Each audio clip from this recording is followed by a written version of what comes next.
Assalamualaikum warahmatullahi wabarakatuh. Jumpa lagi dengan saya tentunya di channel Reni Irwan. Teman-teman, apa kabar semuanya? Semoga kita semua selalu dalam keadaan sehat walafiat, dan semoga kita semua selalu dalam lindungan Allah Subhanahu wa taala dimanapun kita bekerja dan dimanapun kita berada. Amin ya Allah ya rabbal alamin.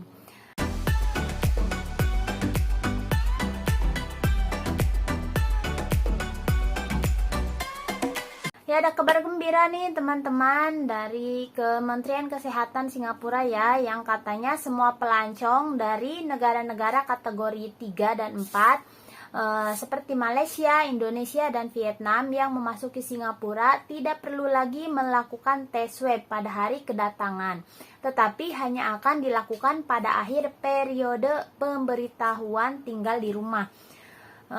Ya maksudnya tinggal di rumah pihak berwenang, misalnya di rumah majikan kayak gitulah. Demikian pula pelancong dari negara-negara kategori 2 seperti Prancis, Jerman, Inggris, dan Amerika Serikat yang datang ke sini tetapi tidak dengan skema jalur perjalanan yang divaksinasi juga tidak perlu lagi melakukan tes swab pada saat kedatangan, tetapi hanya akan melakukan di akhir dan pemberitahuan tinggal selama 7 hari. Ya, dalam sebuah pernyataan, Kementerian Kesehatan juga mengatakan bahwa mulai 23.59 pada 26 Oktober, semua pelancong dengan riwayat perjalanan 14 hari ke Bangladesh, India, Myanmar, Nepal, Pakistan, dan Sri Lanka sebelum keberangkatan akan diizinkan masuk transit melalui Singapura. Namun kemudian pada hari itu kementerian mengubah pernyataan di situs webnya untuk mengatakan bahwa pengunjung jangka pendek itu tidak termasuk. Nah, langkah untuk para pelancong yang memegang izin kerja adalah salah satu yang diharapkan pihak berwenang akan disambut oleh bisnis, terutama di industri konstruksi yang telah menghadapi kekeringan parah tenaga kerja asing. Ya, karena teman-teman sendiri tahu ya, sekarang lagi COVID kayak gini, terus kayak konstruksi-konstruksi itu banyak yang yang di stop dulu gitu. Jadi banyak yang mangkrak kayak gitu. Kayak bikin bangunan, terus jalan-jalan di Singapura itu sekarang ya banyak yang mangkrak karena pekerjanya pada nggak ada gitu kan. Kan kebanyakan di sini yang kerja itu dari India, Bangladesh, Nepal kayak gitu. Nah, terus untuk para pelancong untuk para pelancong ini masih akan tunduk pada kontrol perbatasan untuk negara-negara kategori 4. Mereka termasuk harus mengikuti tes reaksi berantai PCR dalam waktu 48 jam sebelum keberangkatan. Nah, menjalani isolasi 10 hari di fasilitasi khusus dan tes PCR di akhir isolasi.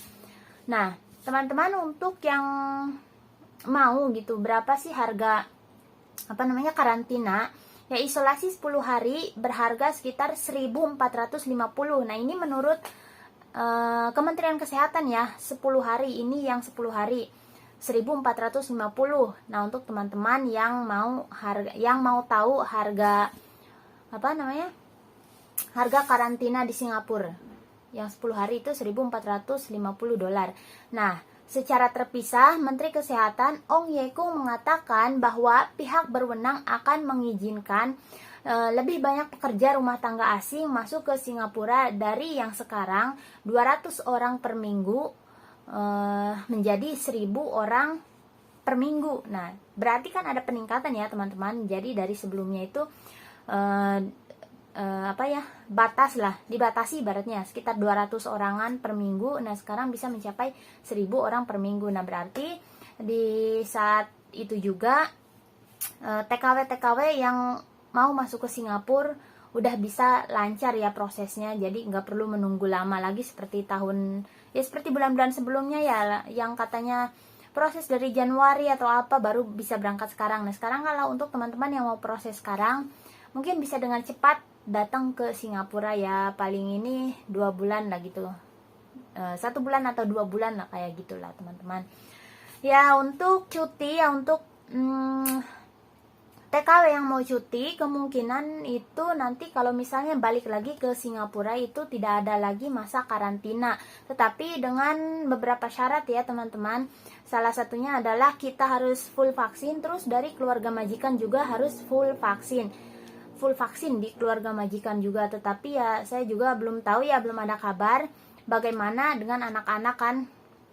Sedangkan kan kayak saya sendiri masih ada 2 anak kecil dan itu belum bisa vaksin kan. Nggak tahu nanti kalau misalnya saya izin cuti pun itu bisa atau tidak, yaitu belum ada kabar lagi tentang anak-anak vaksin atau bagaimana. Jadi untuk saat ini saya pun belum bisa cuti. Dan untuk yang teman-teman mungkin di keluarganya semua udah dewasa, udah vaksin semua, itu udah bisa cuti dan bisa balik lagi ke Singapura tanpa ada karantina di tempat khusus yang disediakan oleh pemerintah Singapura. Dan kebanyakan ya majikan juga kan kalau misalnya kita cuti, majikan juga kebanyakan nggak mau bayar cutinya. Tetapi untuk saat ini jika keluarga majikan udah full vaksin dan kita meminta cuti, itu tidak perlu lagi karantina, tetapi mereka hanya akan isolasi di rumah majikan itu sendiri selama 10 hari dan nanti udah ke 10 harinya baru tes PCR. Nah, jadi teman-teman itu saja informasinya. Ya, teman-teman mau tahu kategori negara yang masuk negara 1, 2, 3-nya itu di sini ya, yang termasuk negara 1 itu tanpa karantina itu pas masuk Singapura itu Taiwan, Hong Kong, Cina, sama Macau ya. Ada 4 negara yang masuk ke Singapura tanpa harus karantina. Negara kategori 2, kategori 3, dan Indonesia masuknya ke kategori 3. Jadi masih ada karantina selama 10 hari, tapi nggak harus di tempat khusus ya, harus isolasi di tempat khusus enggak. Itu bisa di rumah majikan. Ya teman-teman, jadi itu saja informasinya. Terima kasih sudah menonton. Wassalamualaikum warahmatullahi wabarakatuh.